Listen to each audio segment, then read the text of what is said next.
Hey everyone, welcome to Headline Busters. And before we start the show, I got some questions for our presenter, Xin.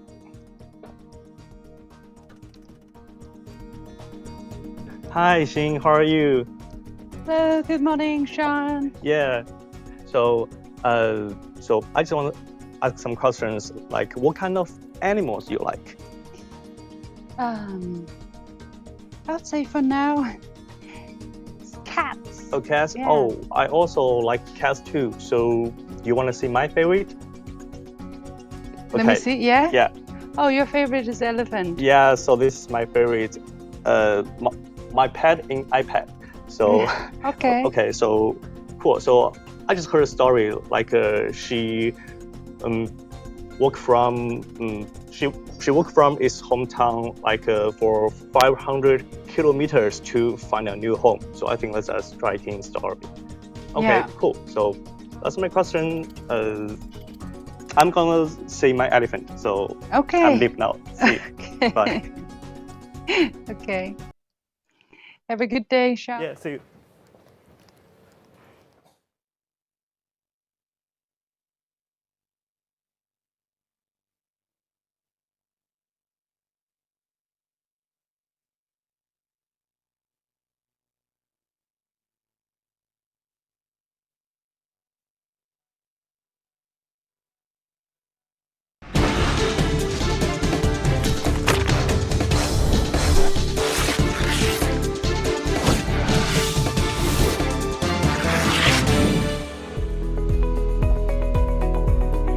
Hello and welcome to Headline Buster, brought to you by The Point. I'm Li Xin.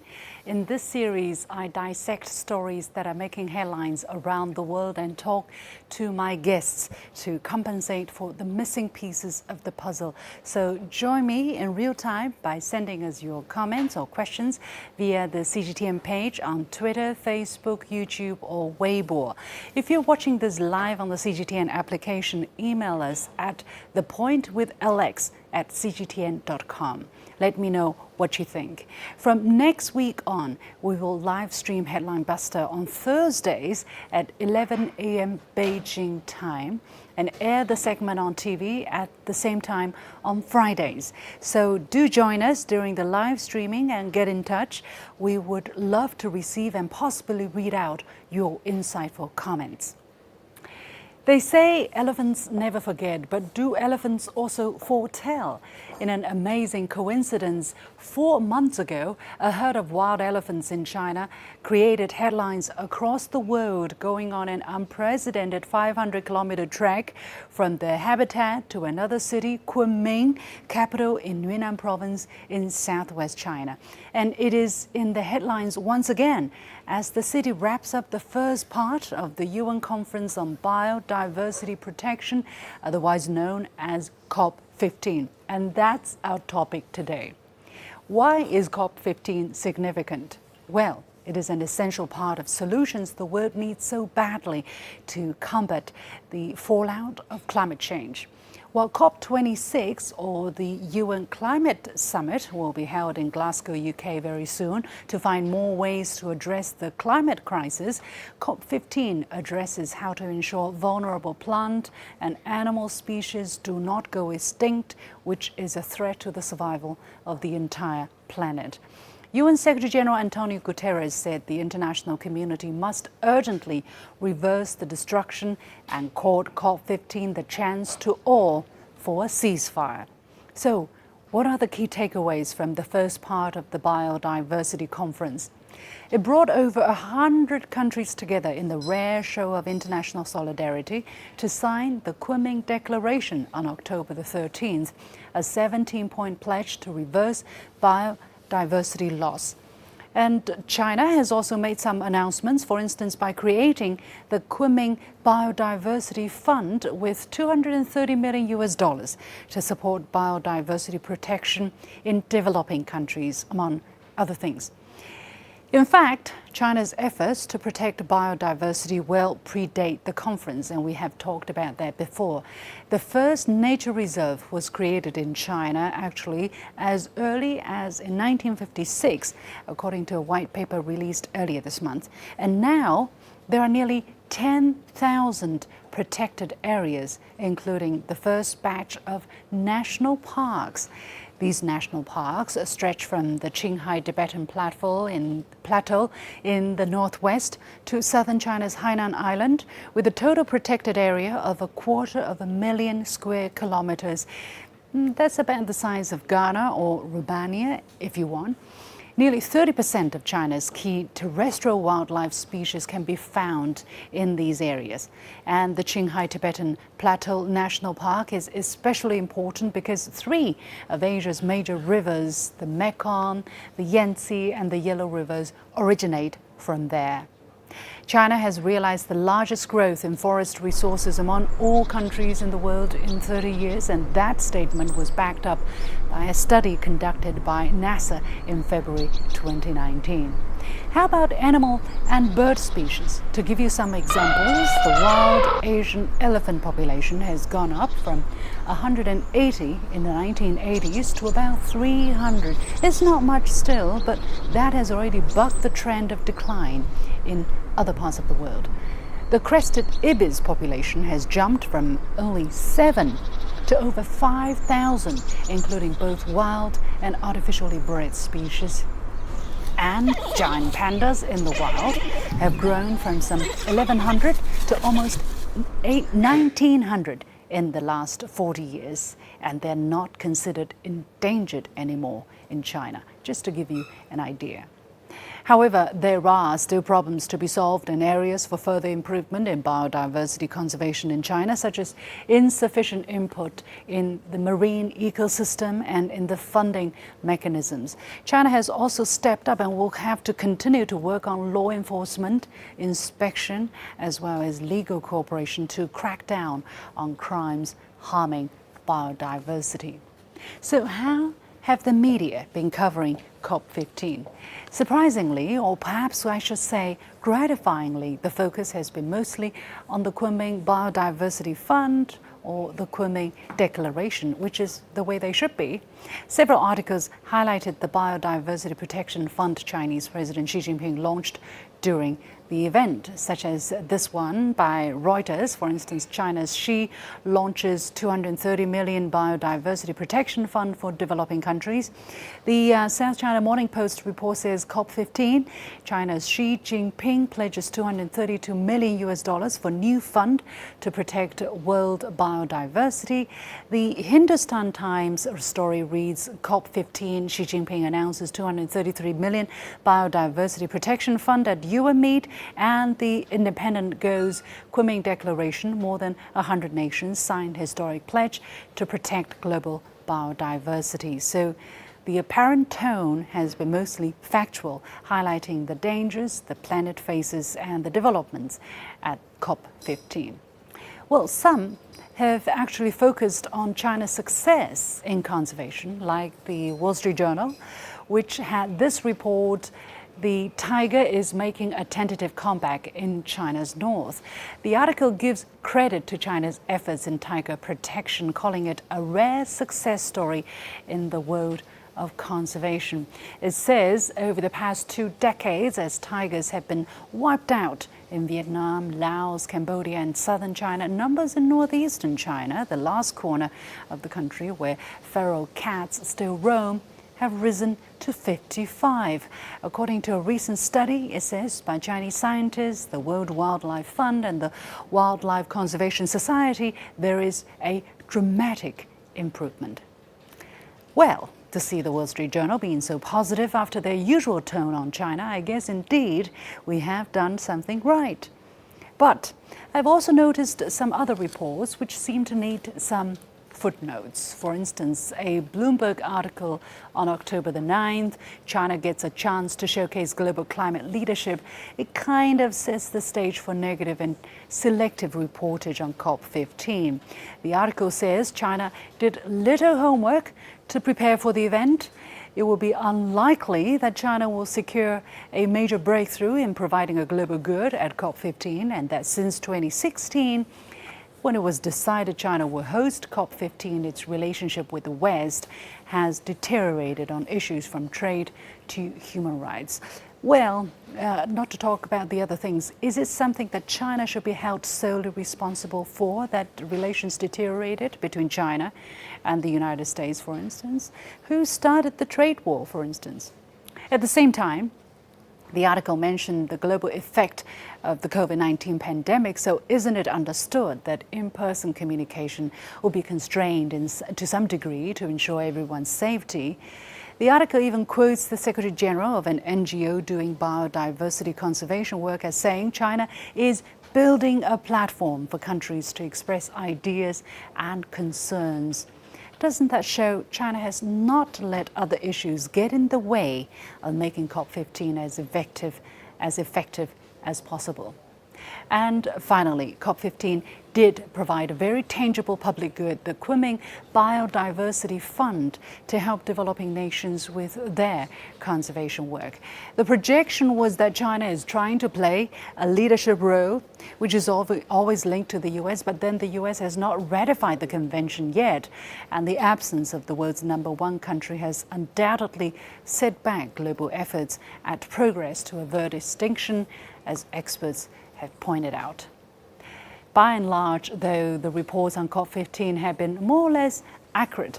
But let me step aside from biodiversity and share my impression of a video report by US media on another topic I saw last week on Xinjiang. I can't help talking about it because it's just too hilarious. It's like watching the theater of the absurd. The video title sensationally reads, "Chinese whistleblowers exposes torture of Uyghur prisoners." Wow, when you see so many catchy words packed into one sentence, you should know there must be something fishy. And I'm truly sorry for the veteran presenter who had to introduce this piece as some kind of serious investigative work.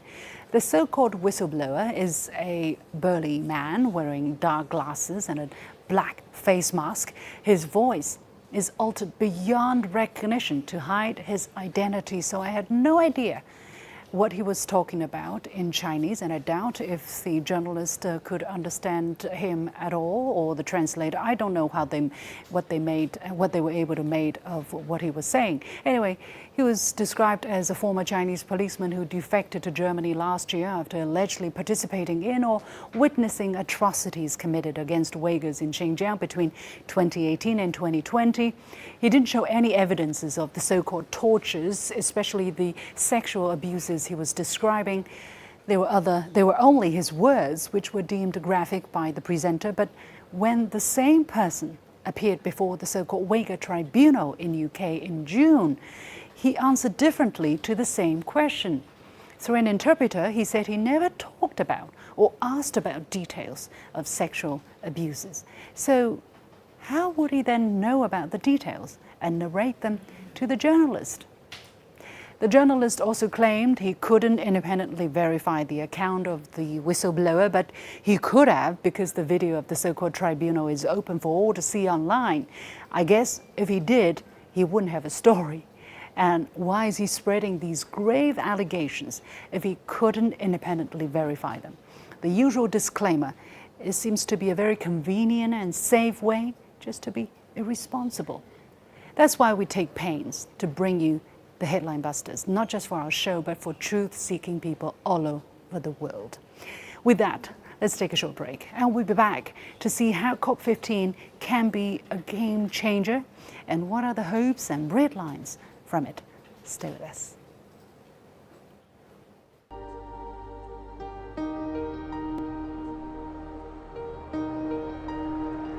Zhanjiangyuan area is home to the headwaters of the Yangtze, Yellow, and Lancang rivers, which nurture billions of lives along with them.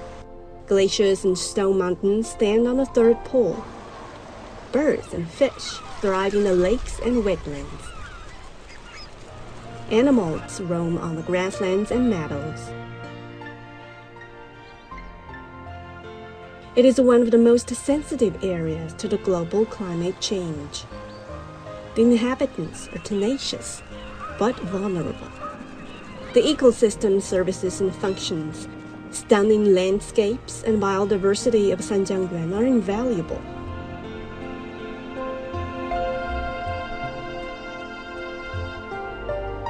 In the Sanjiangyuan National Park, ecological protection and development of pastoral areas are carried out in a coordinated manner.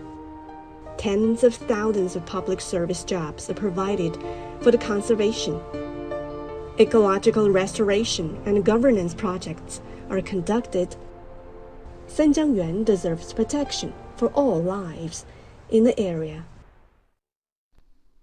Landscapes like this used to be a common sight across Northern Europe. But in the UK alone, the amount of heathland has fallen by around 80% in the past 200 years. Picturesque as it is, it's not natural. Thousands of years ago, woods were cleared for settlements, and hundreds of years ago, you wouldn't have seen dog walkers, but commoners using the land and resources for fuel, food and grazing livestock. In an age where replanting and rewilding is king, a conscious decision here in Devon to pursue a different path. Naturally, this site would have more trees, but we, as society, have made that choice that actually lowland heath is now so rare and so special and supports such a unique suite of species that it's worth making that extra effort to protect it and kind of maintain it as it is. So for us here, it's more about putting the right thing in the right place to maximise the benefits to society across the whole landscape, rather than picking one specific issue such as tree planting and thinking it's the right solution absolutely everywhere. The Pebbled Heath supports around 3,000 species of all shapes and sizes. It's just been named a National Nature Reserve to protect it for future generations.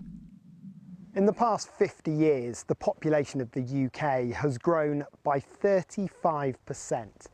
With that increase comes a drastic need for new houses. But with limited space, the pressure on the natural world continues to grow. And climate change is making that pressure worse. Clinton Devon Estates, which owns the heathland, has started a bold new project just a few miles downriver. Faced with increased flooding, they're going to knock down embankments built hundreds of years ago and let farmland return to natural wetland habitats. If there's infinite amounts of public money, I guess you could keep on shoring it up and making the embankment bigger and bigger. But is that really what we should be doing? Should we be working against nature or working with it? And I think what we want to do is work with nature, accept the inevitable, accept climate change, accept that we need to adapt, and it's how we can do that and get multiple benefits. As efforts to slow climate change continue, scientists here are doing all they can to help protect the natural world from the changes that are already happening. John Beaver, CGTN, Devon. Welcome back to Headline Buster. I'm Li Xin in Beijing, and to discuss in greater details the outcome of COP15, I'm pleased to be joined by Professor Li Bingbing, who's Environmental Sciences of the Environmental Research Center of Duke Kunshan University. She's joining us from Kunming, Yunnan. I'm also pleased to be joined by James Roth, who's Senior Vice President for Global Policy and Government Affairs of Conservation International. He's joining us from Seattle, the United States. And Wang Cong, Chief Reporter from the Global Times. He's joining us from Beijing. So the warmest welcome to all of you to Headline Buster. Bingbing, let me start with you because you are in Kunming, and the meeting, the first part of COP15 has just wrapped up. What do you think have been the key takeaways from this meeting, and what has been the atmosphere?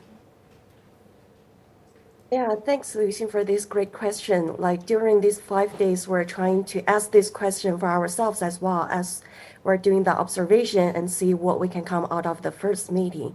So I think there are some impressions that I get from this meeting.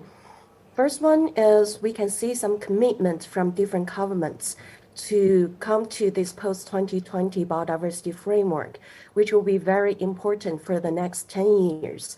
And not only for biodiversity, and also people talk about the synergy between biodiversity conservation and climate change, and including the Kunming Declaration, and actually the synergy between these two themes have been mentioned again and again.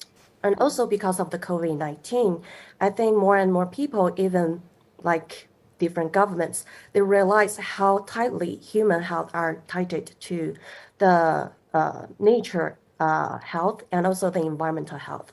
So previously, maybe biodiversity conservation is just circling a small area, just conservationists or scientists or some NGOs. And now the health issue have been mentioned again and again in this meeting. So I think the Kunming Declaration, they also summarize some key points that will become the key issues to discuss in the next meeting, the second part of Kunming meeting in next year. Yeah. So I think the Okay, let me jump in here. James, you must have been watching very closely the developments in Kunming. From your point of view, how do you look at what has been achieved at the meeting and the kind of work that must have gone in so that, you know, something positive people can work on can come out of this meeting? Yes, pleasure being here. Thanks for the question.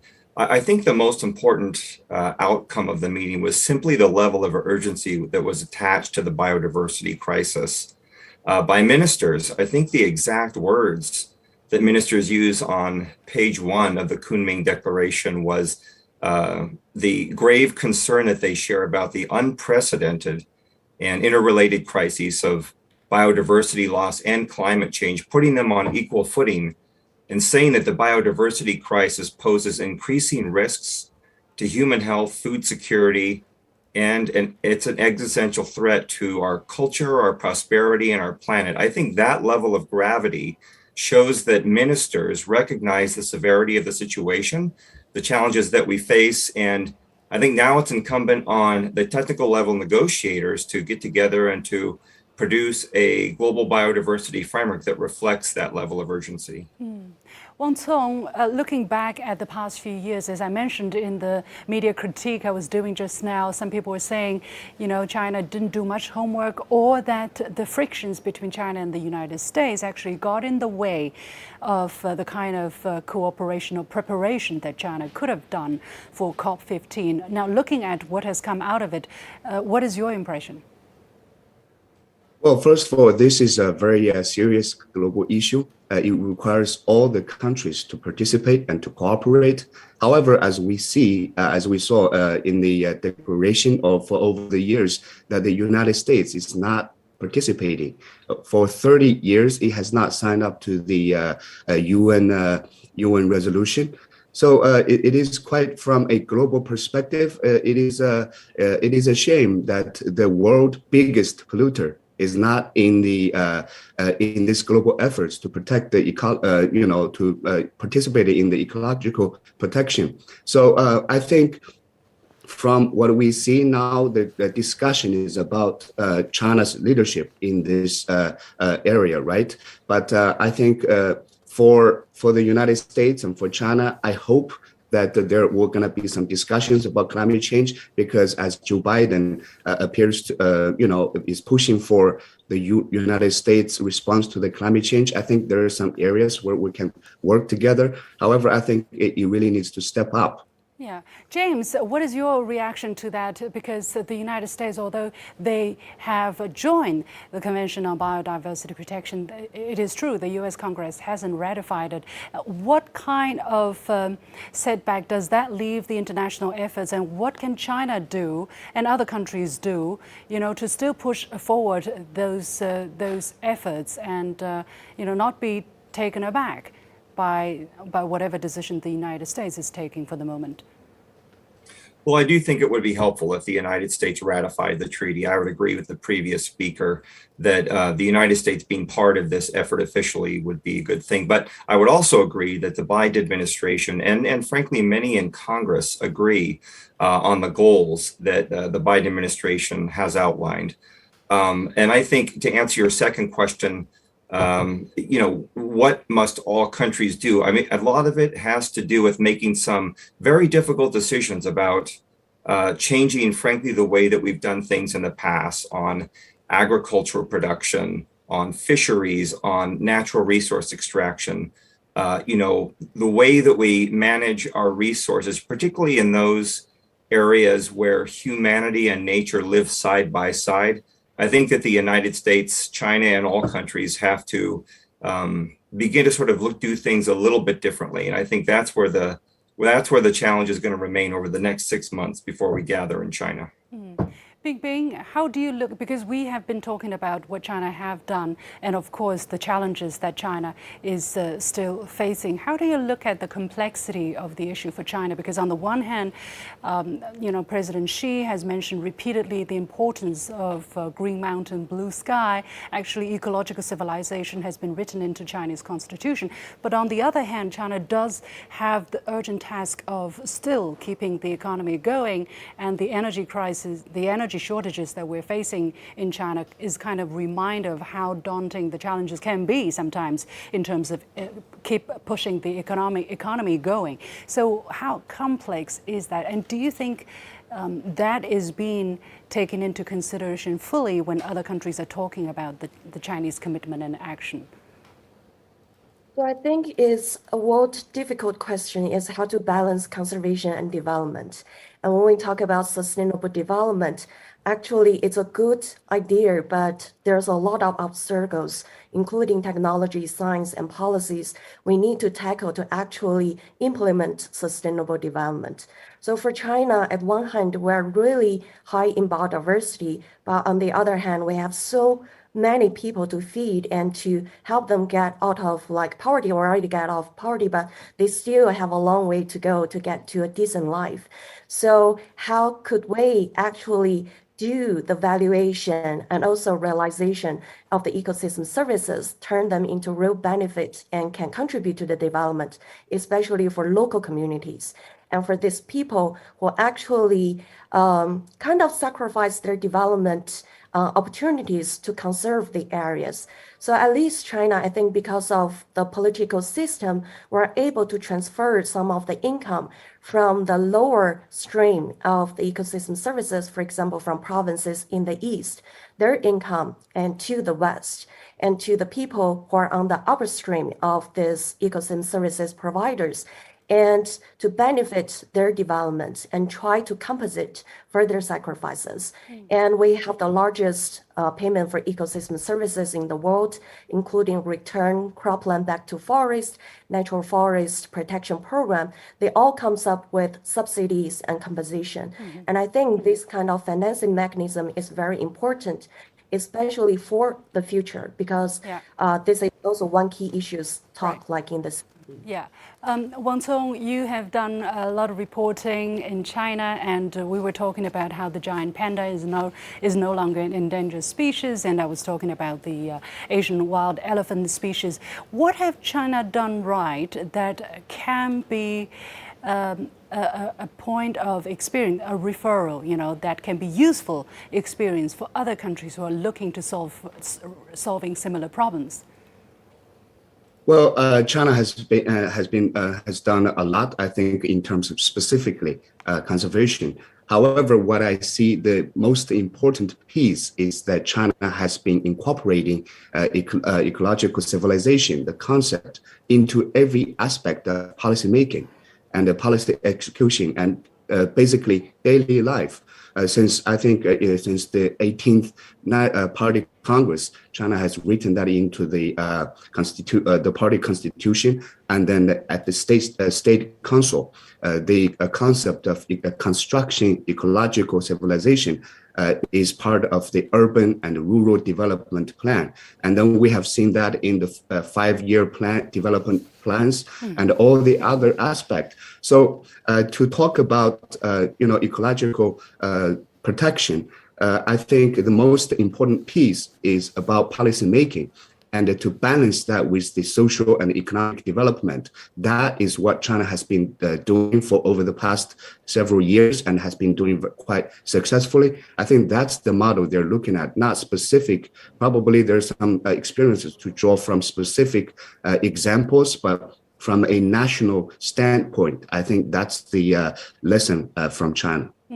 James, what has been your experience? Because you have also been working with the local actors for quite some time. What has been the experience for you that you think can be useful for other developing countries if they also want to do better? And if you can, briefly, where do you think China can do better?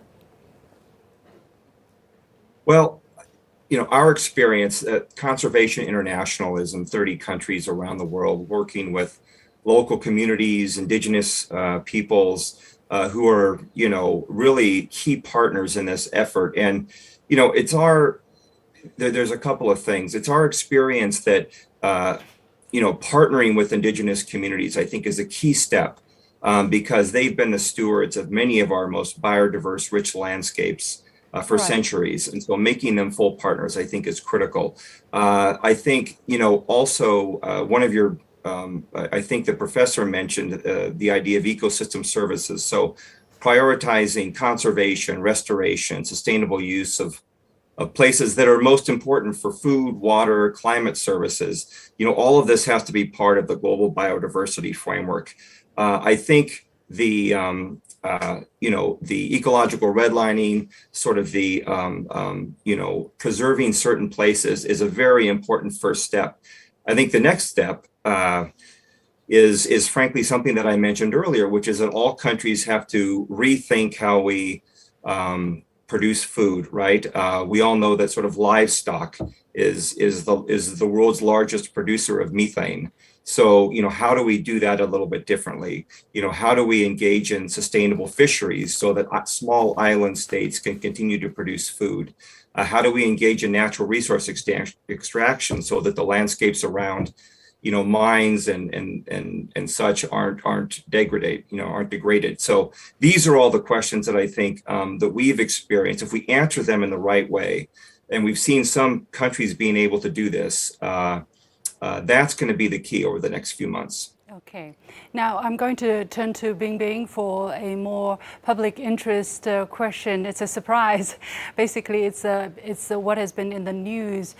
We know that Captain Kirk, or a very famous American actor, at the age of 90, became the latest, Earthling, let's say, to take a private space, cruise into space, and that has made huge news. And a lot of people are saying, well, while we're facing this, crisis of biodiversity, environmental protection, and your billionaires are spending the money to make, fun rides into space. How do you look at that? That's a very interesting and challenging question. And I think there are two groups of people. One, I think they're trying to seek opportunities outside the Earth and looking for opportunities or chances for another planet. The other group of people still trying to save the Earth and thinking that's the only chance we can survive. So for me, space exploration is always important because there's a lot more we need to understand outside the Earth. But then there's more urgent issues we need to deal with on the Earth because we probably won't have the technology or the time to find another opportunity other than Earth. So I think for the next meeting and also for all the decisions coming in the next decade, we need to solve the urgent issues, how we can bend the curve of biodiversity loss, how we can mitigate the impact of climate change and adapt to it, and then save the time we can find other opportunities other than Earth. Okay. Very briefly, Wang Song, and then James, your take, if you have something different. Yeah. Well, I think the UN General Secretary said that very well at the General Assembly, I think a couple of weeks ago, when he talked about environmental protection. A lot of these celebrities actually are advocating environmental protection, but their lifestyle and they're taking joyride into the space. I think it's quite some would call it hypocrisy, but I think, I guess they would move on and then they would take their efforts to do their part. We cannot criticize them for their own lifestyle. However, as public figures, I think they would definitely draw some public criticism. And as long as I think they do their part, I think it's okay that they can explore the, beyond the Earth. I think that's a good thing too. James? Yeah, I don't know that I have too much to add. I would just say that some of the companies. I think that the specific trip you mentioned was funded by Bezos, Yeah. and I would say that he's really stepping forward, and Amazon is stepping forward on the climate crisis. So I think what's incumbent in all of this is not to get too distracted with what people do in their free time, but how do we incentivize the private sector to partner with government, to partner with NGOs, to close the kind of funding gap that we need to reverse the decline in biodiversity by 2030, right? How do we get these companies to focus and spend their money in the right way? And I think if we can do that, then this funding gap that we see and some of the goals that we've laid out will be better achieved. So not to get too distracted with these things, but focus on partnerships. Well, thank you so much. Time has run out, but thank you for your participation and your insights. Hope to see you again. We have had Professor Li Bingbing, James Roth, and Wang Cong. And with that, we come to this edition of Headline Buster, brought to you by The Point with me, Liu Xin. As always, you can follow me on Facebook and Twitter using the handle Liu Xin in Beijing. Thanks for watching, and I'll see you next time on Headline Buster once again. You've got the point.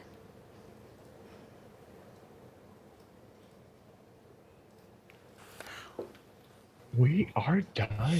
Thank you so much, everybody. 谢谢王老师，谢谢李老师。Thank you so much, Mr. Roth. 王老师辛苦了。I wish you will have a beautiful day there. Thank you so very much.